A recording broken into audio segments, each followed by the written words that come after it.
Bien, donc nous reprenons avec le professeur Anouk Barberousse, donc, qui vient de l'université de Lille 3, Lille 1, pardon, si je ne m'abuse, et que je suis très heureux d'accueillir. Et donc, dont le titre est Émergence des formes et auto-organisation. Et je lui laisse tout de suite la parole. Merci. Bien, merci beaucoup. Donc, je remercie beaucoup Claudine Tiercelin de m'avoir invitée pour ce colloque. Donc moi, je vais parler, contrairement à Michael, je vais parler plutôt des formes organiques, des formes en biologie. Et d'abord, il faut que je vous prie de m'excuser de mon état pas complètement optimal. Je vais avoir du mal à rivaliser avec Michael en termes d'énergie et de dynamisme. Et voilà, c'est comme ça. Merci. Et donc voilà, je vais parler principalement de trois biologistes. Donc vous voyez en bas à gauche Darcy Thompson, qui est l'auteur d'un livre assez célèbre, dont la première édition a paru en 1917 et la deuxième après la Deuxième Guerre mondiale, sur la forme et la croissance, on growth and form.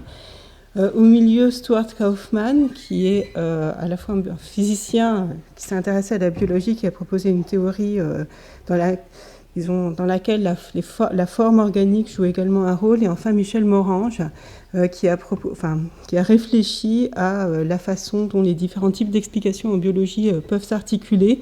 Et donc, je vais essayer de passer en revue un peu la façon dont la notion de forme organique peut être mobilisée ou pas en biologie actuellement. Donc voilà en guise d'introduction, je dirais que l'objet de mon exposé, c'est donc cette notion de forme organique dans la biologie contemporaine. Donc, je vais m'appuyer sur le livre de Darcy Thompson, même s'il est un petit peu ancien, parce que, il a des descendants, pour ainsi dire, dans la biologie contemporaine, mais d'une certaine façon, c'est plus simple de passer par son ouvrage pour des raisons pédagogiques. Donc la question principale que je vais me poser, c'est de savoir si on peut considérer aujourd'hui le terme de forme organique, comme un terme théorique de la biologie, comme un concept jouant vraiment un rôle important dans les différentes théories de la biologie contemporaine, et c'est-à-dire aussi comme un concept qui est en relation avec les autres concepts utilisés couramment en biologie, comme ceux par exemple de fitness, de mécanismes moléculaires, etc. Et cette question, en fait, se pose, disons plus exactement, cette question a fait l'objet d'un conflit, puisque le courant majoritaire, disons, de la biologie contemporaine répond par la négative. La notion de forme organique n'est pas un terme théorique, n'est pas ni un explanans ni un explanandum, en fait, dans la biologie actuellement. Et cette réponse, on la trouve aussi bien dans la biologie majoritaire de l'évolution que dans l'autre partie de la biologie, qui s'appelle plutôt des fonctions, la biologie moléculaire, pour le dire vite. Et donc, par opposition à cette réponse négative, vous avez une réponse positive qui est défendue par un courant minoritaire dont les représentants les plus célèbres, en tout cas au XXe siècle, sont Darcy Thompson, Waddington, pour des raisons différentes, René Thom, pour des raisons encore différentes, Kauffman, et aujourd'hui, très récemment, Vincent Fleury. Et bon, les noms que je viens de citer, Darcy Thompson, Waddington, etc., couvrent pratiquement l'ensemble du XXe siècle. Donc il y a une certaine histoire de cette question. Et ce que je note juste en passant, c'est que c'est une question encore tout à fait d'actualité. Il y a 2 ans, il y a eu tout un débat en fait dans le monde à propos de la sortie du film Avatar, qui a commencé par un article de Thomas Himes qui disait comment il s'appelle le réalisateur, Cameron, soit un pas de plus pour être un vrai darwinien, un défenseur de l'intelligent design a répondu a fait une réponse donc, selon laquelle ce n'était pas vraiment la peine d'être darwinien. Des généticiens, un généticien et un philosophe de la biologie, Nicolas Baumer, avait répondu du point de vue de la biologie de l'évolution. Et enfin, Vincent Fleurby avait également participé au débat en se posant en défenseur, en fait, de cette tradition dont D'Arcy Thompson est l'un des principaux représentants et qui défend finalement une conception physico-mathématique finalement de la forme en biologie. Donc je ne vais pas revenir sur je ne vais pas parler des aspects les plus contemporains parce que ce qui va m'intéresser, c'est de dégager en fait les composantes générales du débat sur la notion de forme organique. Donc je n'ai pas pu résister au plaisir de vous montrer quelques images qui sont tirées du livre de D'Arcy Thompson. Donc dans la première image qui fait l'objet du frontispice de la deuxième édition, c'est une image très célèbre d'une goutte d'eau qui tombe d'une goutte de liquide qui tombe dans un autre liquide. Et ce que D'Arcy relève à ce propos, c'est cette forme tout à fait caractéristique en couronne du résultat à un certain moment. Et ce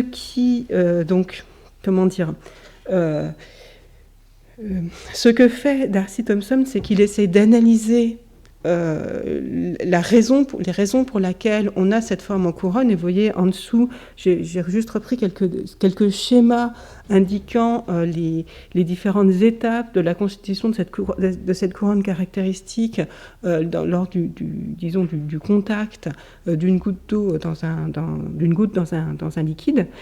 Et en fait, D'Arcy, vous voyez, j'ai pris ces exemples parce qu'ils sont représentatifs de la démarche de D'Arcy, qui est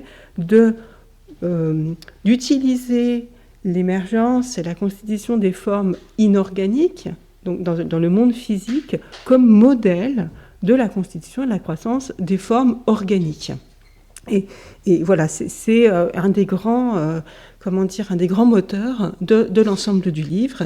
Et de façon concomitante, D'Arcy est particulièrement intéressé à toutes les propriétés mathématiques des formes organiques, et c'est ce qu'on voit à droite, en particulier propriétés de symétrie qu'il peut observer dans la nature. Bien, et là justement, on voit un exemple où, D'Arcy développe des analogies entre les formes inorganiques d'un côté des jets d'eau et les formes organiques à droite. Bien, donc ça c'est un peu le moteur du livre de D'Arcy Thompson, d'essayer de proposer des explications de la formation, de l'émergence, de l'apparition et de la croissance des formes organiques à partir de l'étude de formes du monde inorganique. Bien, donc les questions directrices de mon exposé vont être les suivantes. La forme organique est-elle considérée comme quelque chose à expliquer dans la biologie contemporaine? Plus généralement, y a-t-il quelque chose, si oui, qu'est-ce qu'il y a à expliquer au sujet des formes organiques? Et encore une fois, si on répond positivement à ces questions, quels facteurs sont susceptibles d'expliquer les formes organiques ou tout ce qui concerne les formes organiques? Voilà. Donc, ce que je vais faire, c'est que je vais commencer par présenter très, très grossièrement le cadre théorique actuel de la biologie qui exclut en fait les formes organiques. Je vais présenter encore plus succinctement les propositions de D'Arcy Thompson et de Kaufmann. Je vais surtout insister sur D'Arcy Thompson et je vais dire quelques mots de Stuart Kaufmann simplement pour indiquer une des variantes par rapport à la proposition de D'Arcy Thompson et enfin proposer une discussion de cela. Bien, donc tout d'abord quelques mots du cadre théorique actuel de la biologie. Alors, là, dans cette partie-là, je vais présenter ce que j'ai appelé le courant majoritaire de la biologie. Donc, on dit couramment que la biologie actuelle est unifiée par la théorie de l'évolution, et je ne reviens pas du tout en cause sur cette affirmation, mais j'insiste simplement sur le fait que, puisque moi je vais m'intéresser aux explanances et aux explananda de la biologie, eh bien, je pense qu'il faut aller un peu plus loin que la théorie de l'évolution et mettre en avant les 3 grands domaines de la biologie dans lesquels, finalement, il y a des explications, on propose des explications de nature un peu différente. Donc il y a bien entendu la biologie de l'évolution, qui propose des explications d'un certain type, tout à fait originales, mais il y a aussi la biologie moléculaire, ou plus précisément, en fait, ou plus largement, l'ensemble de la biologie fonctionnelle, qui propose donc des explications moléculaires, la plupart du temps, des différentes fonctions organiques. Et enfin, un autre courant qui est en train d'être progressivement unifié avec les 2 précédents, au prix de modifications plus ou moins importantes de la biologie de l'évolution, la biologie du développement, qui est sans doute celle qui est la plus concernée par la notion de formes organiques.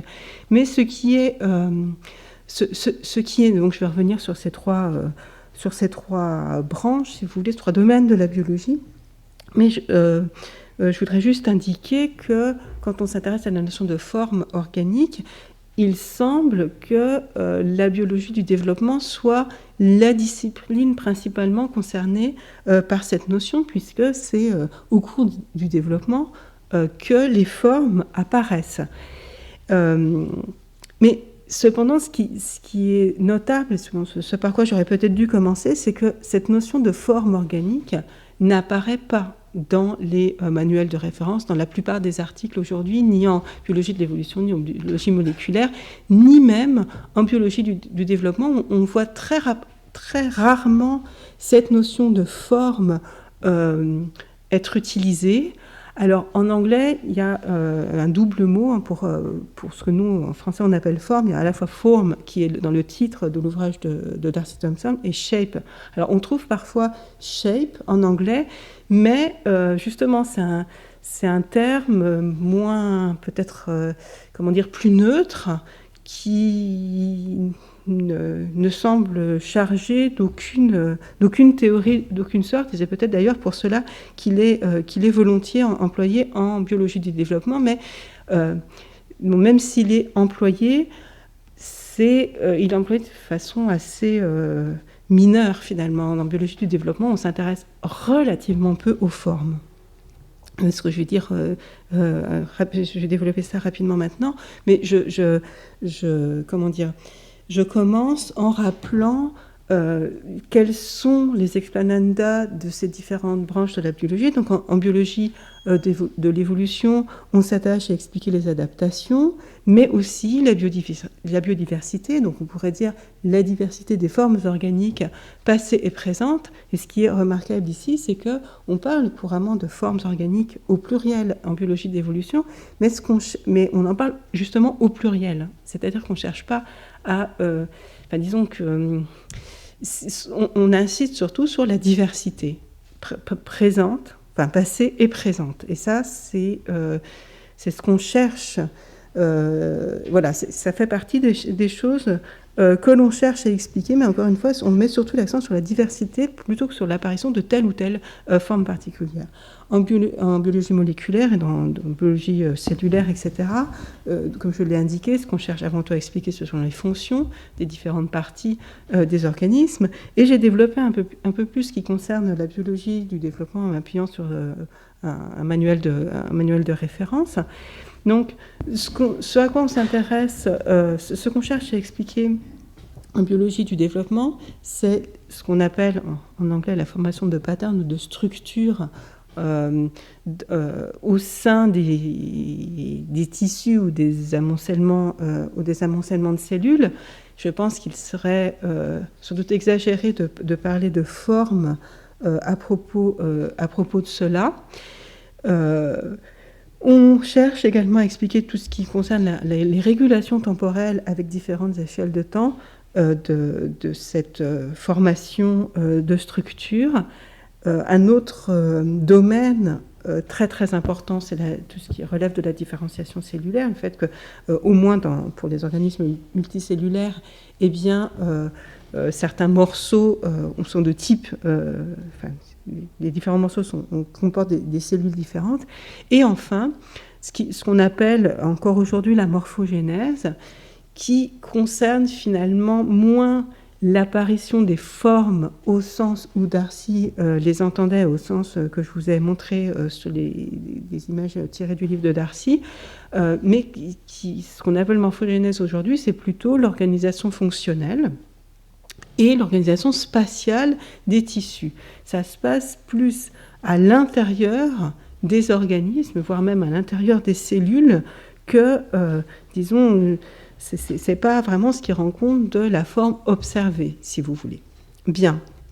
Alors, maintenant, après avoir présenté ce qu'il y a à expliquer, ce qu'on considère qu'il y a à expliquer dans le monde vivant, maintenant, j'en viens aux facteurs explicatifs. Alors, à la fois pour la biologie fonctionnelle, la biologie moléculaire, biologie cellulaire, et pour la biologie du développement, les principaux facteurs explicatifs sont les interactions moléculaires, ou les chaînes, les cascades d'interactions moléculaires, les mécanismes moléculaires. Donc on retrouve ce type d'explication aussi bien quand on part du génome et qu'on cherche à expliquer comment le génome permet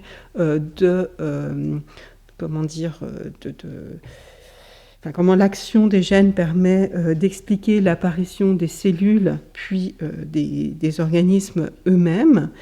Et un autre facteur explicatif très très important, également en biologie du développement, c'est tout ce qui concerne les signaux moléculaires, c'est-à-dire donc c'est encore une fois un certain type d'interaction moléculaire qui se propage d'une certaine façon, de sorte à déclencher d'autres interactions et à expliquer la formation des organismes. Donc ces types d'explications fondées sur des interactions moléculaires extrêmement variées sont utilisées en biologie fonctionnelle, aussi bien qu'en biologie du développement. Pour tout ce qui concerne la biologie de l'évolution, dont fait de plus en plus partie la biologie du développement, on utilise des facteurs explicatifs différents, tous ceux qui concernent la sélection naturelle. Donc en fait, ce sont des explications qui ne reposent pas sur des interactions entre molécules, mais sur un tri qui s'effectue sur les populations d'organismes. Donc c'est à une échelle complètement différente.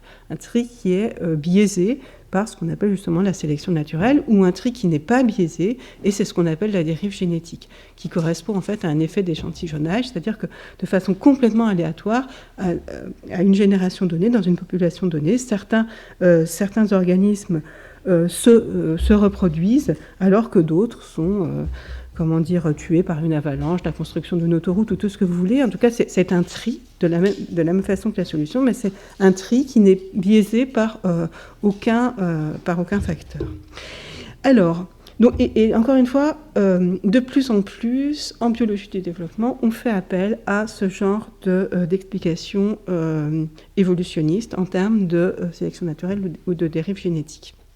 Il n'y a pas à proprement parler, dans la biologie contemporaine, de facteurs explicatifs qui soient propres à la biologie du développement. Alors, il faut encore ajouter qu'il arrive, dans certaines explications, que les lois physiques qui donc sont des éléments explicatifs très importants dans les courants qui prennent au sérieux la notion de forme organique, les lois physiques sont parfois mentionnées comme des contraintes, c'est-à-dire comme finalement ce qui restreint l'espace des possibilités des explications à la fois moléculaires et évolutionnistes. Et ce qui est délicat, j'y reviendrai par la suite, ce qui est délicat avec la notion de contrainte, c'est qu'il y a il y a des dizaines de sens dans lesquels ce mot est employé, et du coup ça devient très difficile de comprendre ce que veut dire exactement ce mot quand il est utilisé, enfin ce concept quand il est utilisé dans des explications. Et c'est sans doute une des difficultés majeures de la biologie contemporaine disons des branches les plus théoriques de la biologie contemporaine quand on cherche à unifier vraiment les différentes explications. Et c'est que, encore une fois, on emploie couramment la notion de contrainte, mais dans des sens vraiment différents. Bien. Donc après avoir rapidement présenté à la fois ce qu'il y a à expliquer, ce qu'on considère qu'il y a à expliquer et à partir de quoi on l'explique dans la biologie contemporaine, je vais présenter donc les propositions de Darcy Thompson et de Kaufmann. Alors, ce qui est donc bon, et ce faisant, je vais simplifier grandement et je vais vraiment me concentrer sur certains aspects de leurs travaux en excluant beaucoup de nombreux aspects qui sont également importants dans d'autres contextes, mais là, je vais vraiment m'en tenir à leur insistance sur le fait qu'il y a plus à expliquer en biologie que les adaptations, la biodiversité, les fonctions. Pour eux, les formes organiques sont des choses à expliquer, doivent être expliquées et ne sont pas simplement des produits dérivés de la sélection naturelle ou encore des mécanismes moléculaires. Donc, leur proposition, le point de départ, ou les points de départ sont constitués par ce qu'il y a sur cette diapositive, à savoir que selon eux, mais selon d'autres biologistes aussi, je me concentre juste sur Darcy Thompson et Kaufmann, les explications moléculaires et les explications évolutionnistes sont insuffisantes. Il faut recourir à d'autres types d'explications, qui seront des explications physiques et mathématiques, et bien plus, les explications physico-mathématiques sont à privilégier vis-à-vis des explications moléculaires et évolutionnistes. Et cette affirmation est surtout polémique vis-à-vis des explications évolutionnistes. En fait, c'était déjà vrai pour Darcy Thompson, mais dans des termes un peu ambigus, mais c'est encore plus vrai pour Kaufmann. Leur grand cheval de bataille, c'est la primauté ou la prégnance des explications évolutionnistes. Pour eux, les explications évolutionnistes sont vraiment insuffisantes et il faut absolument les compléter, voire les remplacer par des explications physico-chimiques de l'apparition et de la croissance des formes organiques. Et cette thèse, alors pour Darcy en particulier, va avec une autre thèse dont j'ai rapidement parlé en présentant les illustrations, qui est que les formes organiques sont en fait des formes physiques parmi d'autres. Donc, si vous voulez, quand on regarde, quand on lit les travaux de Darcy Thompson avec le prisme ou les lunettes des formes organiques, eh bien, on est amené à considérer finalement et c'est ce que Darcy dit avec force, il n'y a pas de différence déterminante entre le monde organique et le monde inorganique pour ce qui est vraiment des formes. Les formes organiques sont vraiment des formes physiques parmi d'autres. Et on peut remarquer, c'est un point qui est un peu problématique du point de vue historique, mais le fait que Darcy utilise le mot croissance et pas le mot développement est assez significatif. On parle aussi bien de la croissance. Aujourd'hui, on parle par exemple de la croissance des cristaux. C'est tout à fait, c'est une expression tout à fait courante. Et Darcy emploie à dessein cette expression de croissance, alors que aujourd'hui, on parle de développement. Alors c'est vrai du temps de Darcy, on parlait relativement peu de développement embryonnaire ou de développement tout court, de façon plus générale, mais on parlait on parlait couramment d'embryogénèse, par exemple. Donc, l'insistance de Darcy sur le terme de croissance me semble devoir être mise sur le, me semble renvoyer à cette volonté de faire des formes organiques, des formes physiques, en fait, comme les autres, physico-mathématiques comme les autres. Donc, je prends juste un exemple, en fait, qui est une reprise du type d'explication, du type de travaux physico-mathématiques proposés par Darcy. Donc en fait, ce qu'il cherche à expliquer, c'est la façon dont, au cours de l'histoire évolutive, au cours de la phylogénie, certaines formes, en l'occurrence de poissons, peuvent venir d'autres formes par des changements purement mathématiques. Et donc il introduit cet outil mathématique qui est la déformation de grilles, qui est assez nette sur ces exemples, pour expliquer finalement des différences entre formes de poissons. Donc, dans le livre Growth and Form, eh bien, on trouve plusieurs exemples de tels outils mathématiques, purement mathématiques, qui sont utilisés pour expliquer finalement plutôt que la croissance d'ailleurs, la transformation, le passage d'une forme à l'autre, aussi bien dans l'embryogénèse pour ce qui concerne les organismes pluricellulaires que la transformation phylogénétique, comme c'est le cas ici. Donc, ça c'est juste un exemple du type finalement de travail explicatif que propose Darcy, à savoir utiliser des outils mathématiques pour rendre compte de la forme, vraiment au sens de la forme qui apparaît quand on considère les organismes dans leur totalité. Bien. Alors maintenant, juste un tout petit mot sur les travaux de Kaufmann. Alors là, je m'appuie principalement sur ces travaux des années 80 et 90.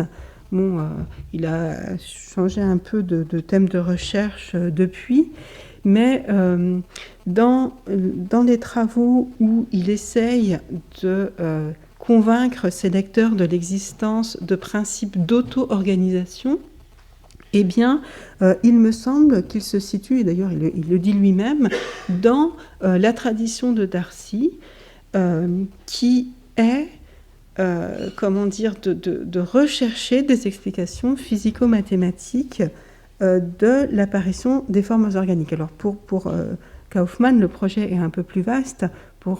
Ce qu'il veut, c'est expliquer non seulement les formes, mais en fait l'ensemble de l'organisation des êtres vivants.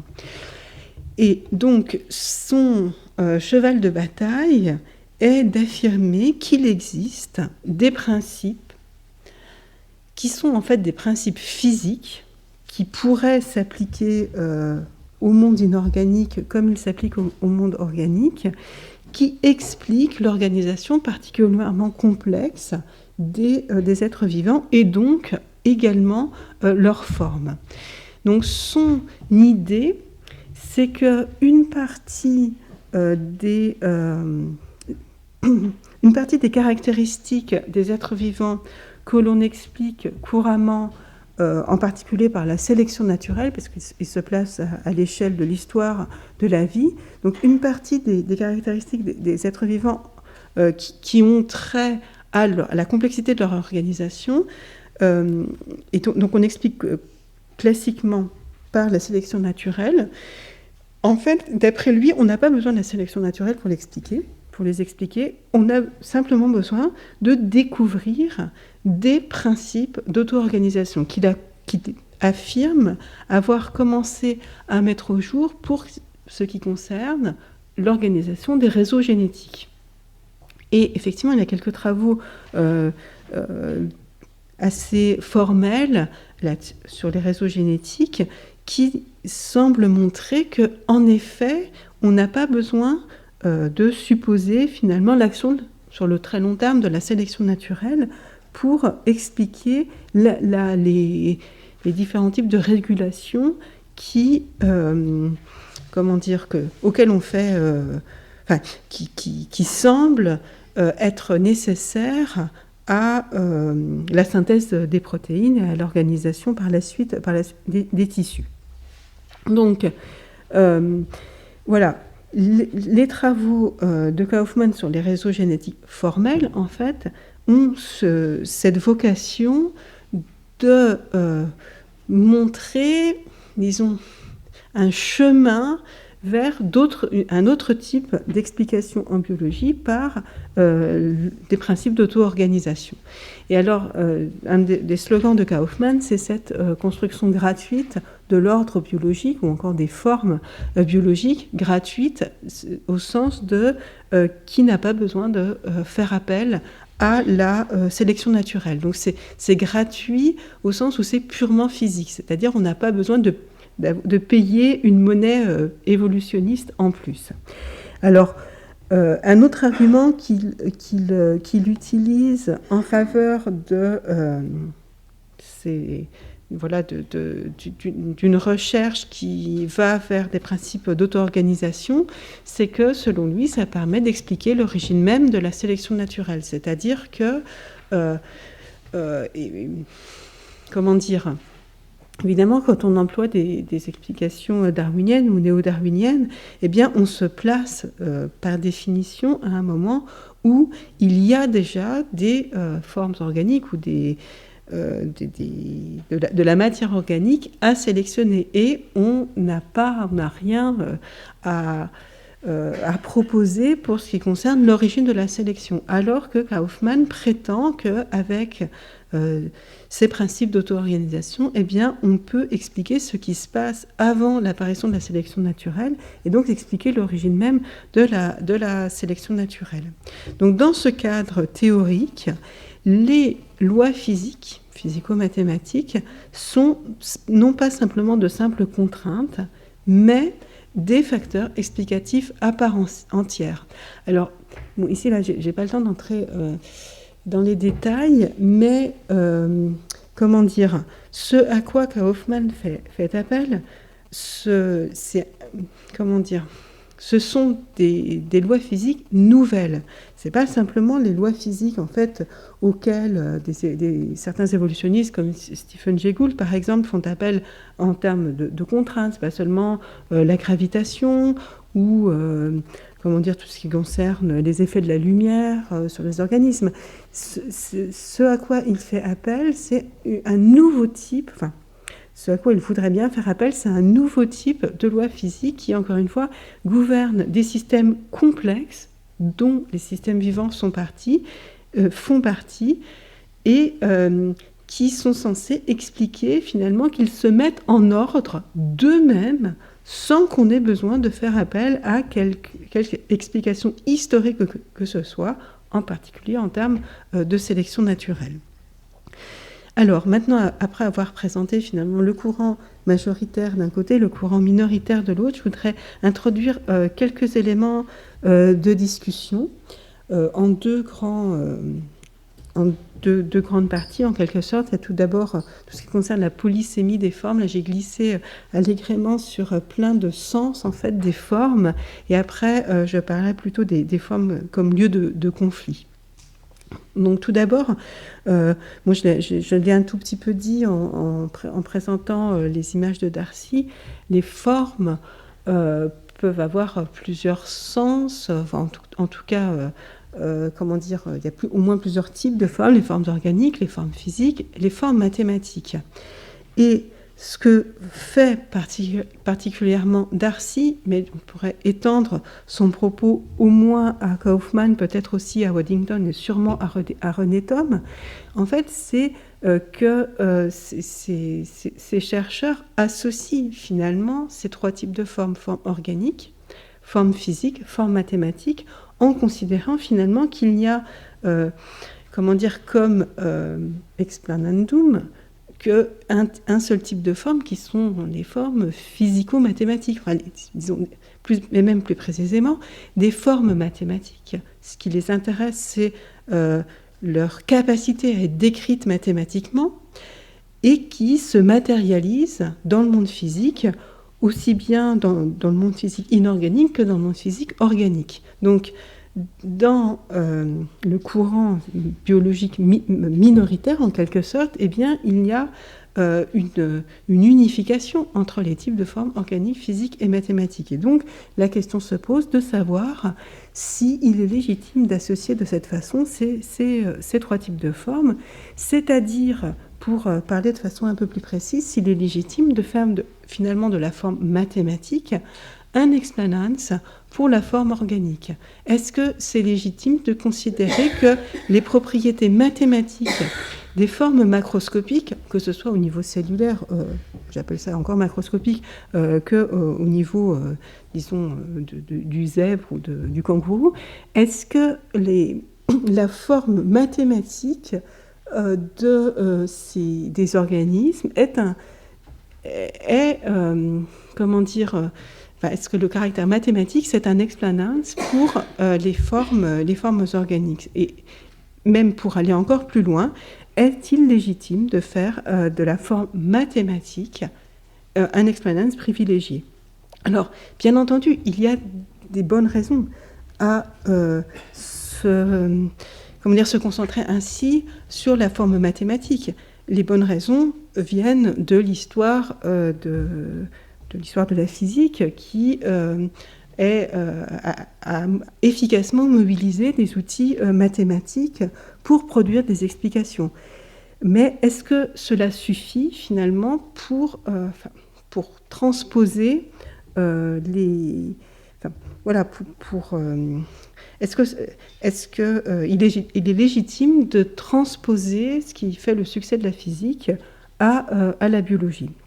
Ça me semble faire ça me semble être la question importante, et je vais proposer quelques pistes de réponse maintenant. Donc, en abordant cette question, en essayant d'aborder frontalement la question du conflit à propos des formes organiques. Dans le petit débat qu'il y a eu dans Le Monde il y a 2 ans et que j'ai rapidement évoqué à propos du film Avatar, non, c'est pas dans ce débat, en fait, c'est dans une thèse. Excusez-moi, c'est dans une thèse qui est parue, qui a été soutenue juste après à Paris 7. Justement, le défenseur de la thèse parle de ce conflit ou du débat qu'il y a eu dans le monde comme d'un débat idéologique. Donc, pour un certain nombre de participants au débat, je vous laisserai deviner de quel côté il se situe, pour un certain nombre de participants à ce débat sur la notion de forme, sur le caractère, disons, légitime ou non de la notion de forme organique, eh bien, le débat sur la question de savoir si la sélection naturelle et les mécanismes moléculaires suffisent, eh bien, c'est un débat idéologique. Et donc, j'aimerais essayer de dépasser cette évaluation pour prendre au sérieux le débat et voir quelles sont les façons d'en sortir ou de proposer des solutions. Alors, il me semble qu'un aspect concerne la nature des facteurs explicatifs dans les sciences empiriques, et en particulier en biologie. Donc, une première question à ce propos-là, qui me semble être encore une question ouverte, même si finalement des travaux relativement...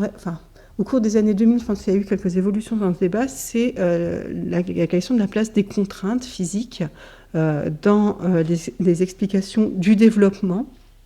Donc, peut-être savez-vous que à la fin des années 70, Gould et Lewontin ont écrit un article très célèbre qui avait pour but de critiquer le pan-adaptationnisme, l'idée selon laquelle finalement toutes les caractéristiques des organismes sont des adaptations. donc doivent être expliqués par la sélection naturelle parce que ce sont vraiment des traits qui sont adaptés à leur milieu. Et en refusant finalement de faire de toutes les caractéristiques des organismes des adaptations, Gould et Lewontin proposent des explications alternatives. En particulier, ils proposent de façon assez célèbre de prendre au sérieux l'existence de certaines lois physiques comme la gravitation, etc., dans les explications biologiques. Donc à partir de ce moment-là, effectivement, de nombreux biologistes de l'évolution et par contagion en quelque sorte également du développement ont fait un effort pour intégrer ce qu'ils appellent les contraintes dans leurs explications. Alors, encore une fois, ce terme de contrainte est extrêmement polysémique et la question reste encore ouverte de savoir comment intégrer donc, les contraintes à la fois physiques et aussi génétiques dans les explications du développement. Et presque tous les grands biologistes du développement ont chacun un petit passage sur les contraintes. En fait, je pense que Massimo Pliucci résume assez bien la situation en disant que finalement, et comme beaucoup le pensaient, les contraintes, en tout cas les contraintes physiques, sont vraiment l'arrière-plan des explications, de toutes les explications biologiques. Et elles font partie des explications biologiques comme elles feraient partie elles font partie des explications biologiques en tant que les systèmes biologiques sont des systèmes physiques. Et donc, dès que la gravitation, par exemple, joue un rôle biologique, et ça arrive quand même assez souvent, où l'effet du soleil joue un rôle biologique, il faut prendre ça en compte, mais ce sont des explications complémentaires et pas des explications spécifiquement biologiques. Et ça ne pose pas de problème majeur. Et la notion même de contrainte, en fait, signifie exactement ça. C'est qu'il y a une complémentarité naturelle, en quelque sorte, qui nécessite pas, sans compétition entre explications physiques contraintes et explications strictement biologiques. Une autre position un peu différente et assez sophistiquée du point de vue de l'analyse est celle de Michel Morange dans Les Secrets du vivant, qui essaye de proposer des moyens d'articuler différents types d'explications en biologie. Donc, alors que à la fois Darcy et Kaufmann considèrent que les explications physiques, alors pas seulement au sens de contrainte, mais des explications avec un peu plus de corps, les explications physiques finalement entrent en compétition avec les explications évolutionnistes, et c'est leur motivation. Ils considèrent que la sélection naturelle ne peut pas expliquer tous les aspects des organismes. Donc pour Darcy et Kaufmann, il y a les explications physiques entrent en compétition avec des explications évolutionnistes. En revanche, Michel Morange essaye de trouver le moyen d'articuler différents types d'explications. Donc il sélectionne 3 types d'explications, les explications moléculaires, évolutionnistes et physiques. Donc ça, c'est dans un livre qui date déjà de un peu plus de 10 ans. Et la question est de savoir si vraiment il y a suffisamment d'exemples convaincants d'articulation entre explications physiques et explications biologiques, explications évolutionnistes. Alors un exemple qui est devenu encore plus important par la suite, qui donne l'explication du bruit intracellulaire, dans lequel effectivement on semble avoir une véritable articulation entre explication physique et explication biologique, mais je ne vais pas en parler plus longtemps, tout simplement parce que ça ne concerne pas vraiment les formes, l'explication des formes. Bon, en tout cas, ce que je remarque simplement, c'est qu'à part le bruit intracellulaire, les autres exemples de Michel Morange, je ne suis pas sûre qu'ils aient vraiment continué comme exemple d'articulation entre différents types d'explications. Et il semble qu'actuellement, les explications physiques, malgré la reconversion de nombreux physiciens dans les laboratoires de biologie, ce n'est pas encore quelque chose qui est, majoritaire, disons. Alors, un autre aspect que je voudrais une autre question que je pourrais poser, c'est de savoir si les explications physico-mathématiques sont le critère ultime de la scientificité. Et en fait, c'était une des motivations de Darcy, tout à fait explicite de Darcy, qui est de dire, mais si on n'a pas d'explication physico-mathématique, finalement, de la forme organique, on n'a pas d'explication du tout. Bon, ça, c'est une question extrêmement vaste, et je suis déjà très en retard, mais je finis juste sur, pour élargir un peu cette question. Donc, alors, juste pour revenir sur la dernière question, les explications physico-mathématiques sont-elles le critère ultime de la scientificité? Ma réponse personnelle est non. Mais je voudrais, comme le débat est un débat vivant, je voudrais... étant donné que ma réponse personnelle importe peu, je voudrais me mettre un petit peu en arrière du débat et essayer de voir comment on peut finalement, à partir de quoi on peut apporter une réponse à cette question. Et il me semble que là, il y a un aspect à la fois scientifique et sociologique finalement dans le débat. Les gens qui pensent qu'il faut des explications physico-mathématiques en biologie sont dans un courant minoritaire. Et la question est de savoir comment, finalement, qu'est-ce qui définit minoritaire et majoritaire? Et est-ce que ce sont des critères scientifiques ou d'autres types de critères qui définissent ça? Et d'où l'autre question, qui décide des critères à retenir pour décider quelles sont les bonnes explications? Donc là, j'ai indiqué juste quelques critères couramment utilisés qui ne répondent pas entièrement à la question. Et mon argument principal pour dire que finalement on n'a pas forcément besoin de faire appel à des explications physico-mathématiques du type de celles de Darcy ou de Kaufmann, c'est le succès empirique de la biologie évolutionniste actuelle. Mais évidemment, on pourrait dire peut-être que le succès serait encore plus grand s'il y avait des explications physico-mathématiques des formes organiques. Donc je m'arrête ici sur cette question ouverte. Merci.